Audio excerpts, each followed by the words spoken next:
ladies, we are worldwide with Safe Heart Connections. We have been for a while, but this is really the first summit we're legit. We're having people from all over the world, the US, Canada, and then Dr. Lynn is in Trinidad. Nandini, where are you? I'm in India. I knew you were in. And, and so it's literally like the middle of the like early morning there, I think. What 5 time is it? a.m. full of energy. I'm just happy to be here. I'm so glad. Thank you so much for being here. And I've been seeing all your social media posts putting that you were going to be at 5 a.m. And there's people that are registering and watching because of you, and they don't care what time it is. They want to see what you have to say. And so I'm going to let you take it away, share what you're going to share. And then ladies, you know the drill, comment in the chat, and we'll do some Q&A when you're done. Amazing. Thank you so much, Sam, for hosting this wonderful summit. I think gratitude can, like, the importance of it cannot be, um, undervalued at all. And I think if people are signing up, it's because you've put together this amazing, amazing consortium of speakers. So I'll share my screen. I've got a little slideshow. I must say, I've been getting so much value from all of the speakers. So it really is an honor and a privilege to be here and share my 2 cents. So I'm just going to do that. Please let me know if you could. Whoa. Okay, interesting. Yes, this might be better. If you can see my screen, if I share, no, not share, present And we'll, screen. we'll get you there. Present. Is this okay? Oh, I'm Not on the. yet. It's trying. But you're on both sides. So I think you did something to where there. Oh, now try and reshare and only share the Canva part. We'll get you Great. there. It's still Thank. showing both sides. I think it's okay. We Ah, can see you're on both sides of your thing, but it's okay. We can see okay. it. All right. Thank you, Sam. All right. So, yes, as you mentioned, my name is Nandini, and I'm a mindset transformation coach. I help working professionals in their 20s and 30s live anxiety free. And a lot of anxiety is around money. I know all of us have been there or are there where we're just like, I wish there was a little bit more coming in, or oh, my life would just feel so much easier if I had a little bit more money. So, lo and behold, for the last year and a half, I've been serving my clients and community by talking a lot about money. So, today we'll get into how you can make money work for you through gratitude. And I'll even share some daily practices that will completely transform how you view money, use money, and make money. Now, I want to start off by talking about my dad. This is especially important to me today because there was something my dad used to say that used to really tick me off. He said, never love people, care for them, and never love money, care for it. Now, I never understood that growing up. He was quite a stoic. Um, my dad was one of 10 children, and my mother was one of 8. Their parents worked in working class jobs, but with that many mouths to feed, they weren't really comfortable the way people put it these days. So I remember when I was extremely young, I think I might have been 4 or 5 years old, my dad said, poverty is the worst disease, in those exact words. And somehow I understood the word poverty probably meant being poor or not having enough money. Now, fast forward 15 years, and my dad was deathly sick. He had had diabetes for several years and a very stressful job that he prioritized over everything and everyone else. He really was truly a workaholic, and he was so stoic that he never really showed us just how sick he was. And we only got to know a little too late when quite a few of his organs had already started to fail and were failing. He needed to have dialysis all the time, needed a kidney transplant. So, in his last months, I lived with him alone and I saw him suffer every single day as he went to work. And I was not working at the best place myself. And I myself suffered every single day because I wanted him to know that I could and would financially provide for myself. I wanted to prove that to him so that he would stop working and finally take the rest that all his doctors were urging him. to and begging him to do, right? And he didn't really, share very much, but I remember him telling me once, Nandini, your little brother wants to study abroad, so I have to save up to make that happen for him. And that really shattered me because I had a very lousy paying job as an intern at a radio station, and there's no way I could earn enough money to send my brother off to college in another country. And I don't think I would have wanted to either. That was just beyond anything I could possibly do. And, mere weeks later, literally on a Saturday, the day after he went to work on a Friday, his heart stopped. He died of, heart failure. So I was broken, but I picked myself and up after a few years, and I even decided to find out who I am.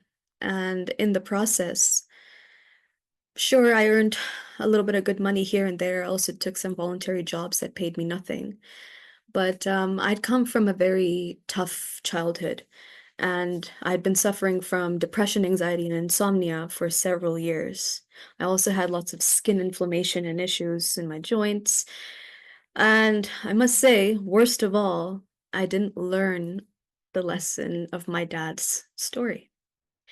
In 2022, after a series of rock bottoms, I discovered the power of gratitude. It was genuinely just magic, just shifting from the negativity to thinking of what can be appreciated. It helped me go on. And I moved to a small village in northern India that I once thought was a little piece of paradise. I was an English teacher. I got to teach at my dream location. This was literally the view from my little office. And, at this dream, I just gratitude was opening me up to so many things. But despite the magic of gratitude bringing me such great joy, really fulfilling me in so many ways, I was still truly living in scarcity. While all of this was going on, just because I was shy to spend a few extra thousand rupees, which I did the calculations, came up to around $100 extra. I ended up staying at a place where I had really terrible drunken neighbors, very exploitative working relationships, and a really bad sticky situationship as well. Now, good things were happening, but there was a lot my body was having to endure, my emotions, my mind, and with all that stress, my skin was literally burning me up from the insides. I'm going to share a few pictures with you. They might be a little graphic, but I want to emphasize how terrible stress can be, to your body. And by the way, I was around 25, 26 at this point, and I did not learn the lessons from my father. This is what my skin looked like. And I started, getting just inflammation everywhere. I wasn't taking care of myself because I was scared that if I stopped working, the money would stop too. And this is why this summit is so important, right? Despite all the disease, remember what my dad said? Poverty is the worst disease. That kept me in scarcity. So, my friends, I think it's time to think about money differently. Um, if you've been making decisions from a space of scarcity, of just, oh, I just don't have enough, I shouldn't spend so much. This is why the summit is so important, because it's all about perspective.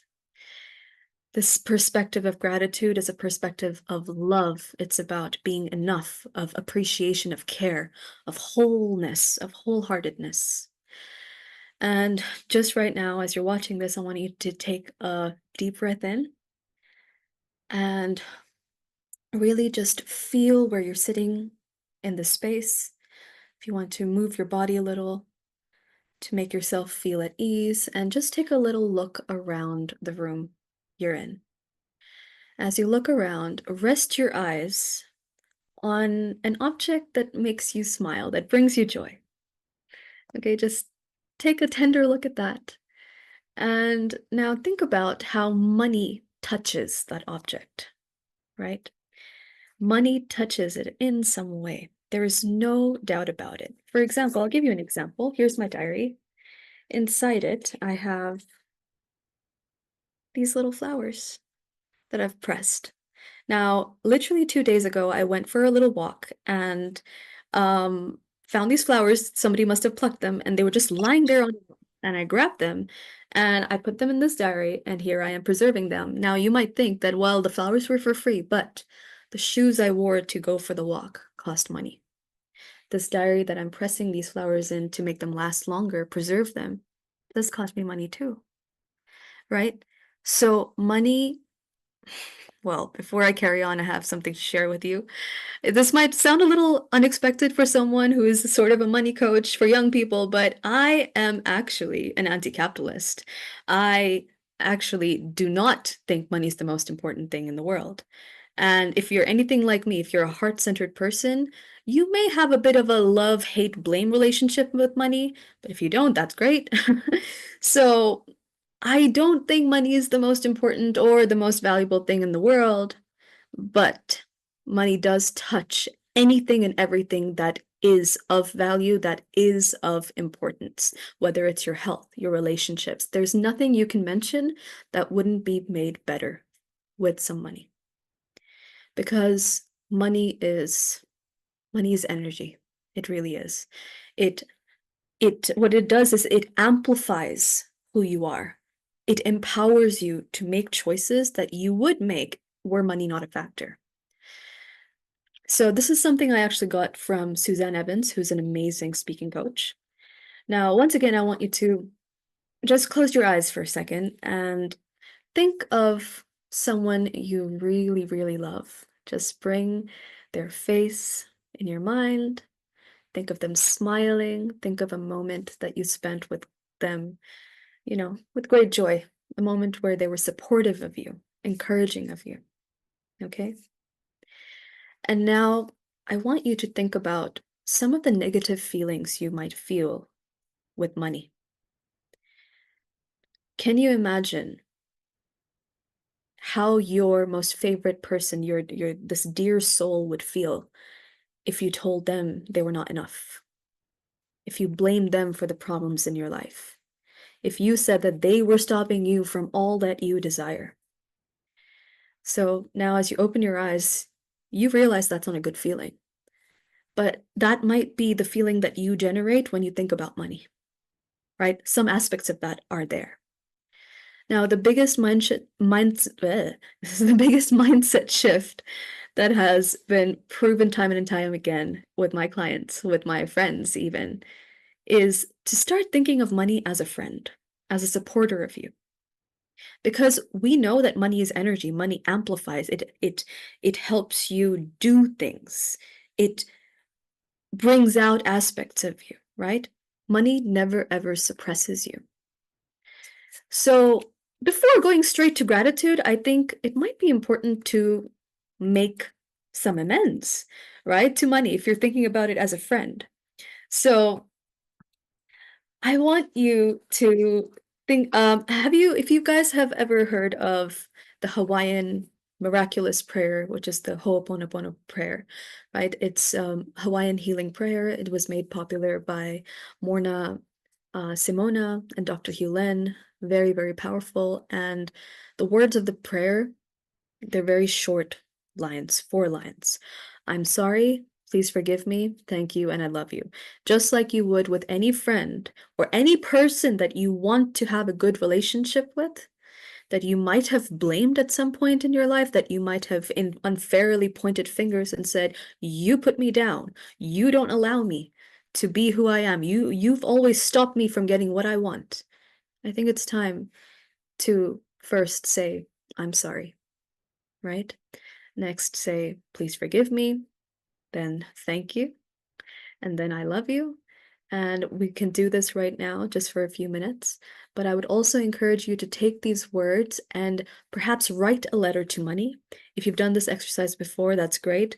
It's one of those things that I really believe, and my clients have said as well, really, really has brought out in them the blocks that they had, right? So first, let's just take a deep breath in, close your eyes, and you can repeat these words after me. I'm sorry, dear money. I'm sorry for thinking that you have been stopping me. I'm sorry for blaming you for my problems. Please forgive me for thinking you were the reason why things are not good. Please forgive me for blaming you for all the ways I have been stopping myself. Thank you, money, for supporting my decisions. Thank you for bringing me comfort. Thank you, money, for the ways you have helped me bless others. Thank you, money, for being by my side as I live my life.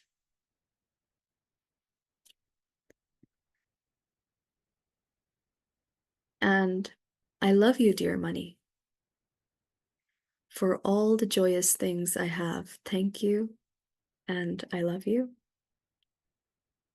Dear money, I love you for you fulfilling my desires.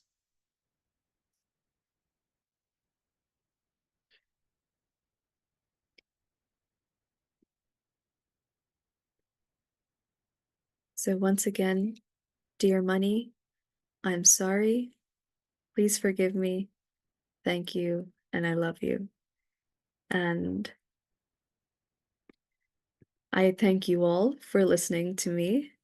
I have a few free gifts for you, which have more to do with money. One is a financial checklist. It's your 9 questions to get an insight as to how your finances are doing. They can be used worldwide. There's nothing, that's specific to India or the US or anywhere else. And I really believe that you have to take full responsibility for your life, just as Sam mentioned earlier. So money is not the block. Money is not the thing. Money, if anything, has always been there for you. You have spent money. We all have things around money. We've all spent money today, unless we're on a no spend challenge or something. So money's always there for you, no matter what decision you take, whether it be a good one, a bad one, a naive one, right? It's up to us. So those 9 questions can help you get to grips with how you can start having a goal, having an aim. And the other thing actually is a way to curb spending impulses. So there's a list of 20 questions that you can just have to say yes or no to, pretty much. And through that list, you'll become a more conscious consumer. I really believe, especially with all the climate change and everything happening, we have to be very conscious consumers. Nobody's saying don't buy anything, but whatever you do buy, why not do it consciously so that you can cherish that item? So the things that we buy, the things we spend money on, we can be genuinely grateful for, and bring and just feel happy about. Yes. So that's it. You are amazing. You are amazing. I I am gonna have to go back and re-listen to this. Let me stop the sharing so we can see. There you go. We can see more of your beautiful face. I'm gonna have to go back and listen to this because I know that I've had some of my own hangups around this. However, I do believe that there is more than enough.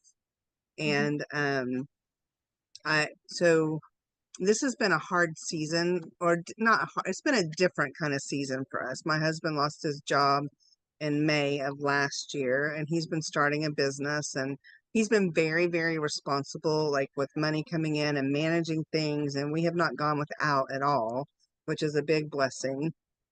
And at Christmas time, we decided we were going to try and start for this year going on a date once a month, and that I'm going to plan one month and then he's going to plan the next month. And so I asked him about something this last week because I'm planning January so he can plan Valentine's Day, y'all. I Yay. thought this through.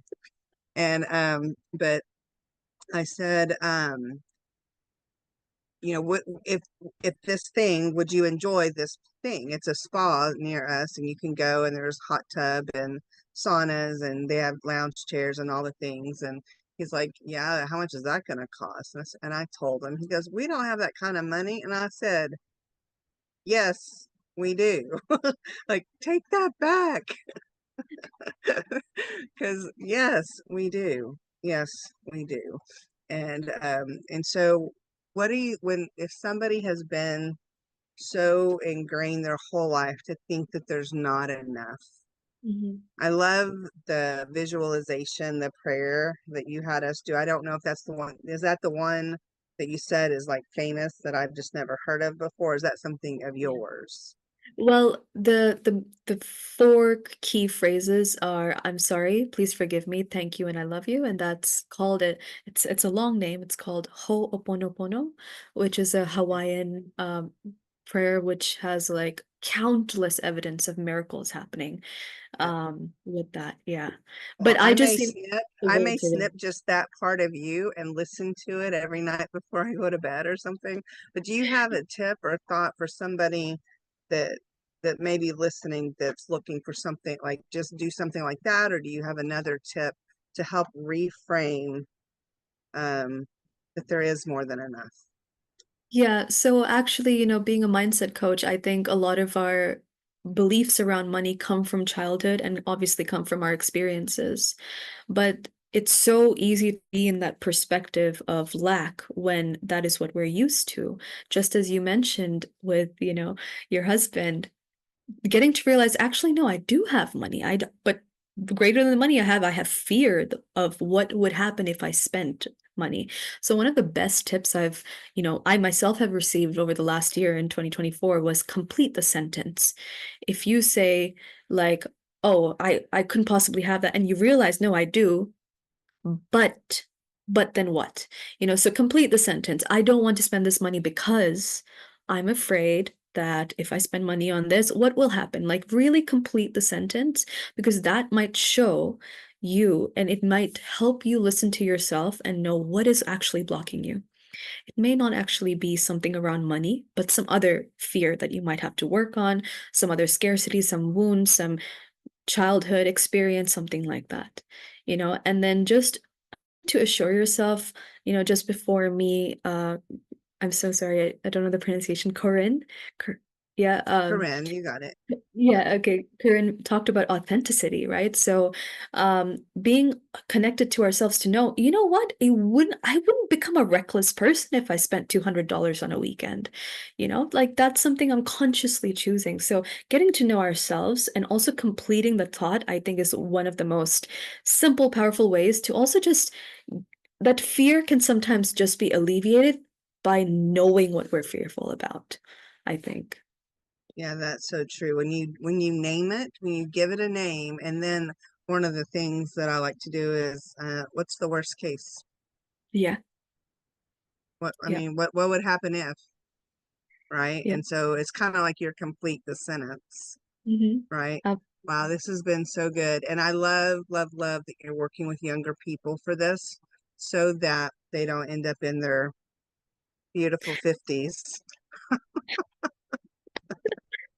and have to relearn some of this stuff, right? And so I love that you're working with younger kid people, not kids. But so when you think about helping younger people, because a lot of the women that are watching are of my generation, and we have kids and grandkids. I'm wondering, what would you say to us about helping them understand that maybe what we taught them based on, because we taught them what we knew based on what we had been taught.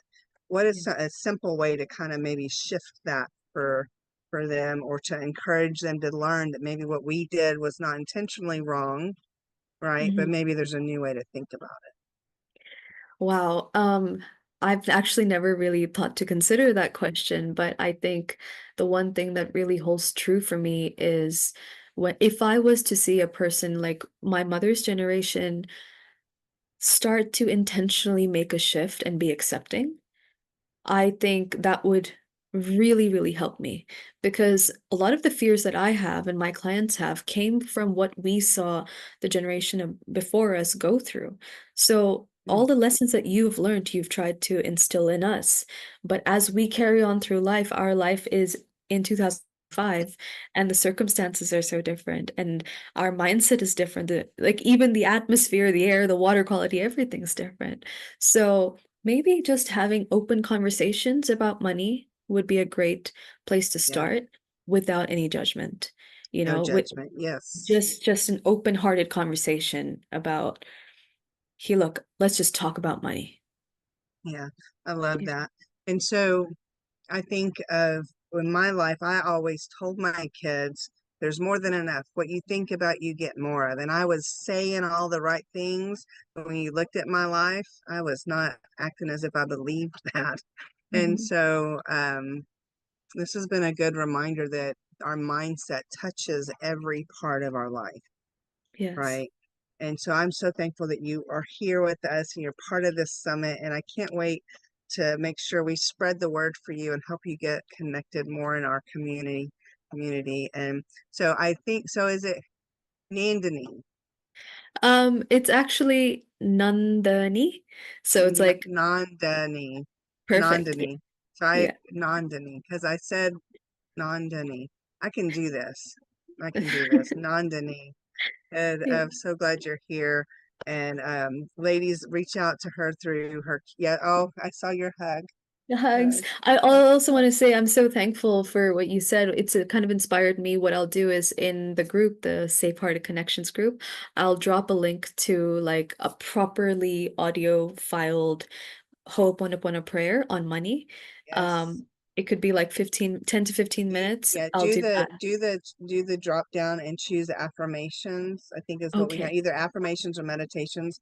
Put it in that category so somebody can find it there. Yeah, I'll be sure to Yeah, do that's that. very Leave a generous link. of you. Thank you so much. No problem at all. Thank you very All much for this beautiful space. all Yes. right, very good.